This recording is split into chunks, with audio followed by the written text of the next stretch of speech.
Yeah, so shout out to everyone in the comments and let's begin this. So after morning's live today, after the live that we had in the morning, someone came to me and they said that they cannot understand what I mean when I'm talking about women going through what you call burnout. Okay? And so one of the quickest ways for the feminine to experience burnout is whenever like a woman finds herself doing what you call micromanaging or monitoring any event or most of the events or most of the actions that are supposed to be done by the masculine. Whenever you find that now as the feminine you are doing a lot of the managing for roles that you are supposed to be for the masculine, this is now where the burnout comes in. For example, let's say a lady is working and all of a sudden she finds that all the bills, and sometimes it can happen whereby the masculine may not be working or something may have happened whereby now the feminine is supposed to be taking those roles. Okay, however, she may chip in, she may come in and help the guy pay the bills, because some even women will even pay for rent and even the big bills, depending on the agreement with the masculine. However, whenever now she starts going into what you call the micromanaging part, where we're out swimming, so where now every little thing from changing light bulbs, hanging things on the walls, or so she gets to a point whereby everything now falls on her, inabidi atafute fundi na vitu kama hizo. So this is one of the contributing factors now for the man to start doing what you call the burnout. Okay, now a woman should never feel like she's mothering a man or like she's raising her partner. Okay, they should be partners, but at no point should she feel like she's raising him like one of the children. So inafikanga mahali unakuta partner or one of these men that we have has become also a part of our children. So she has to be considerate to the point, mwanaume amekula. So like when it gets to that point, now this is where the burnout starts now happening. Okay? Because what happens, if the woman has children, the children become like what you can call a gift to the woman. A lot of the women look at their children like gifts. Unasikia like, huyu ni mtoto wangu. Now, what the women will not tell you is that whenever they are dealing with this type of masculine counterpart, what happens is that eventually there is damage that cannot be reversed.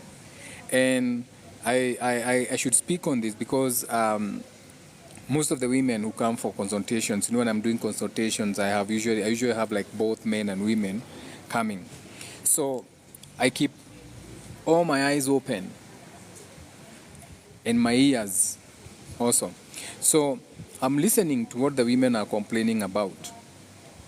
I'm also listening to what the men are complaining about. So this one is for the men now. So I'm giving you steps ahead on what the women are not going to tell you. So when a woman is dealing with a masculine who is being micromanaged, whereby now most of the things that are happening in the house, she is doing. So ni anaenda shopping, ni anapeleka watoto out, which there's no problem depending on the situation or the circumstance that you are in with the partner. However, when it gets to the point where it's everything now, she's doing everything. So this becomes or manifests even to a physical illness, because she not only has to take the responsibility now as the feminine, but what happens is that the karma that is also supposed to be coming Okay, the karmic work of that man becomes her burden, aka whatever terms and conditions, whatever the woman or the man has to heal from, father wounds, mother wounds and everything, sasa inataningi inakuwa hiyo mzigo yote inakuwa ni ya the woman. So the woman will never be able to tell the man that this is becoming too much. She may not even complain. That is what she's doing. The woman is not going to complain that, okay, wait a minute, it looks like I'm doing all the healing for you. Because when she's looking at the man, she sees the man as someone who has what we call an underdeveloped child. And the fact remains that whenever a man is confronted by a woman, or for this case, a feminine, on his shortcomings, they lash out. Okay? So they, how dare you talk to me like this? Ama ni kwa sababu siko kazi na vitu kama hizo. But in a sense, it is her suffering.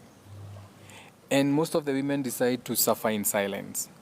So the proper way, there's no one good way of doing this, but in a functional community, it is for the masculine to be in his nature and grounded in his energy in that relationship.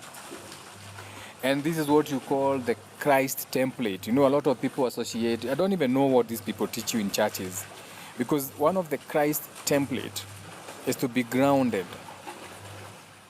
So you become the man who seeks to caretake the aspects of the feminine. Okay? So you still seek that role of the divine masculine or the divine teacher. You get it? So that was a tip for the men. Even if the woman is doing most of the, bringing most of the money in the house, because the roles have been reversed after Beijing and all that bullshit and all. So you become now the role of the man who you take over all the things that need to be micromanaged. The small things now become your responsibility. A security, she's doing all the major bigs, all the things, and then also you, umeacha hata remote tubadilishangi battery, bulb inaanguka, the sinks are leaking. You get what I'm saying? So that's how you balance. You take over the small roles, okay? The small roles that you can, so that you kind of like balance the equation. Otherwise, when the equation becomes whereby she's doing most of the bills, she's also doing most of the managing in the household, this is where now the imbalance creeps in. And this is now where a lot of the upheavals or the disrespect, because most of the men say that it is the disrespect that is creeping in. This is where the disrespect starts creeping in. I'll give you an example. Now, when you get on TikTok right now, there's this ongoing war between these, sijui kama ni Kiengei or these big pastors, where they're having, their women are having what you call the war of words. That is very unnecessary. And it is happening because that man is letting the woman handle everything, even the small battles. All he has to do is step on the days or whatever and say, both of these women belong to me. That's it. That's all. Both of these women belong to me, if that is the case. Or this is my wife, this is my girlfriend. This is my wife, this is my concubine. This is my wife, this is my mistress. Or both of them are my mistresses. Or both of them are just my girlfriends. Okay? And when you do that, when you stop into your role of the masculine, or what you are calling now that character of standing on business, that's how now you balance everything. Nisasa, do have a beautiful day. That was a quick one. We are out swimming, so I'm the lifeguard today. We have the pool by ourselves kwa sababu najua shule zimefunguliwa. So looks like we have the whole pool by ourselves, but also it depends on the pool you are going to.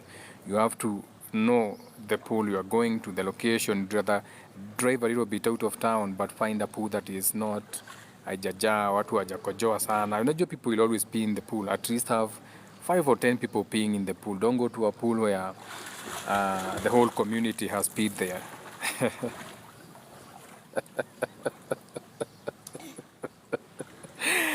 It's called a peace pool. So you think you are swimming, but you're actually indulging in a peace pool. Ni sawa.